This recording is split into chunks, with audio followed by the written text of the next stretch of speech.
वहां पे तो असदुद्दीन अवैसी साहब आने वाले हैं। इम्तियाज जलील बोल रहा तो तुम चले जाएंगे क्या? अब मैं क्या करूं? महाराष्ट्र में एकलौता एक 48 एमपी महाराष्ट्र में होते हैं। अब एकलौता एक मुसलमान एमपी चुनकर आया और वो इत्तेफाक से मैं हूं, तो मैं क्या करूं? तुम चुनाकर नहीं लाते हैं तो मैं क्या करूं? अगर तुम लाते, पवार साहब 1-2-4 ला लेते, कांग्रेस वाले 1-2-4 लेके आ जाते, तो यकीन मानो इम्तियाज जलील उनसे कहता कि तुम इसका नेतृत्व करो, मैं एक कार्यकर्ता बनकर तुम्हारे पीछे आता हूं करके।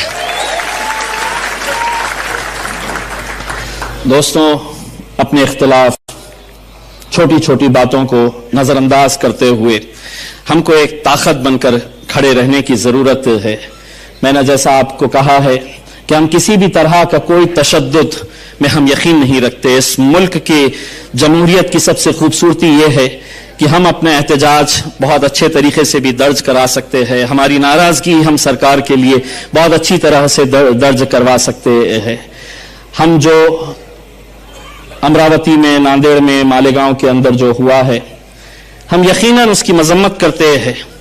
कोई मजहब ये नहीं सिखाता है, और खुसूसन मुसलमानों का हमारा जो मजहब है वो कतई इस बात की इजाजत नहीं देता है कि हम किसी बेकसूर के ऊपर हमला करें।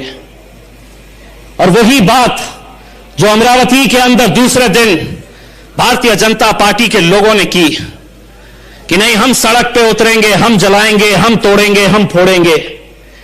मैं उनको यह बताना चाहता हूं, इस मुल्क की संस्कृति ये नहीं कहती है। इस मुल्क के अंदर कानून है, कायदे है, उसके हिसाब से हम सबको चलने की जरूरत है।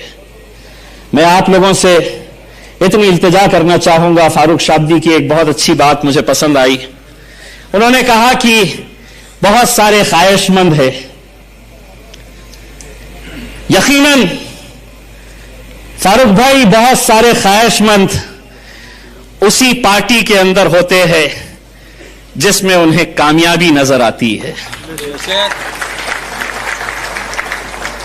और जब वो देख रहे हैं कि शोलापुर के अंदर पतंग कैसी लहरा रही है, कैसी उड़ रही है, तो यकीनन बहुत सारे लोगों की ख्वाहिशें रहेगी। लेकिन हम अगर मजलिस से मोहब्बत करते हैं तो हम ओहदों से मोहब्बत नहीं करना चाहिए, हम अपने पोस्ट से मोहब्बत नहीं करना चाहिए। आज बैरिस्टर असदुद्दीन अवैसी साहब यहां पर सामने बैठे हैं, मेरे हमारे सबके कायद है। अगर उन्होंने मुझे अभी कहा कि अब महाराष्ट्र का सदर इम्तियाज जलील नहीं रहेगा, ये लड़का जो टोपी पहनकर बैठा है ये रहेगा सदर, तो इम्तियाज जलील लब्बैक कहेगा उसके ऊपर।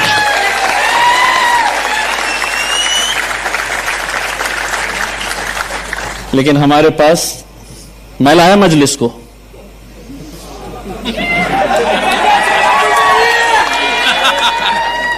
मेरी वजह से चलती, मैं देखता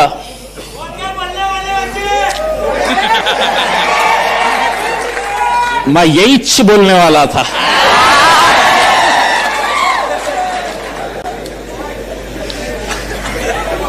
औरंगाबाद से टिकट ले ले बेटा, तू औरंगाबाद से आ जा। मैं आप लोगों से सिर्फ इतनी इल्तिजा करना चाहूंगा कि फारूक शाब्दी अल्हम्दुलिल्लाह जो काम कर रहे हैं, और मुझे ये बड़ी खुशी है इस बात की कि फारूक शाब्दी ने शोलापुर में इतने कम वक्फे के अंदर सिर्फ भीड़ इकट्ठा नहीं की है, उन्होंने लोगों का दिल जीतने का काम किया है।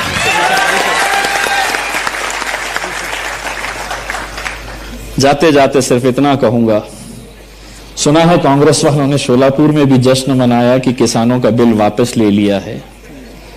28 दिन से सुना है कांग्रेस भवन के सामने बहुत सारे किसान आंदोलन के ऊपर बैठे हैं। कांग्रेस भवन का ये कट्टे बचे, वहां की बड़ी फिक्र, तुम्हारे भवन के सामने बैठे हैं। 28 दिन हो गए, 28 दिन से बैठे हैं, तो वहां का नहीं। फारूक भाई, उन किसानों से कहना कि तुम्हारी आवाज अगर कोई नहीं उठा रहा है तो इंशाअल्लाह पार्लियामेंट के अंदर असदुद्दीन अवैसी साहब और इम्तियाज जलील साहब उठाएंगे।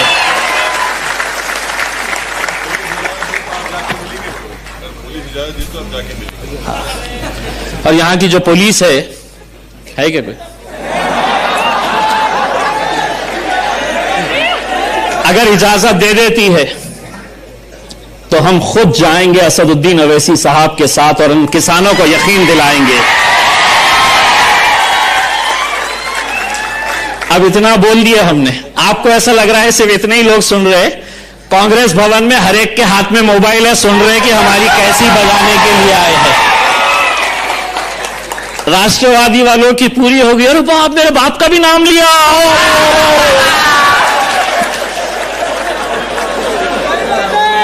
और ये दोनों ने अभी किससे शादी की है मालूम? बोलो बोलो, कितना अच्छा रिश्ता हुआ। कभी सोचे थे? जिंदगी गुजर गई, पूरी जिंदगी कांग्रेस वाले खड़े रहते तो सेना को गालियां, राष्ट्रवादी खड़े रहते तो सेना को गालियां। सेना का वजूद ही इस वजह से हुआ कि नहीं, कांग्रेस और राष्ट्रवादी को खत्म करना है। सत्ता की लालच कैसे होती है, रिक्शा चला रहे तीन पहियों का। अभी इंशाअल्लाह आपको असद साहब को भी सुनना है और बहुत जल्द हम यहां के ज्ञानी अधिकारियों को ये कहेंगे कि अब कोई हॉल में नहीं, बाहर इजाजत दो, फिर बड़ी बड़ी बातें करेंगे, अच्छी अच्छी बातें करेंगे। उसके अंदर आप लोग यहां पर आए, बहुत बहुत शुक्रिया। व आखिर दावाना अल्हम्दुलिल्लाह।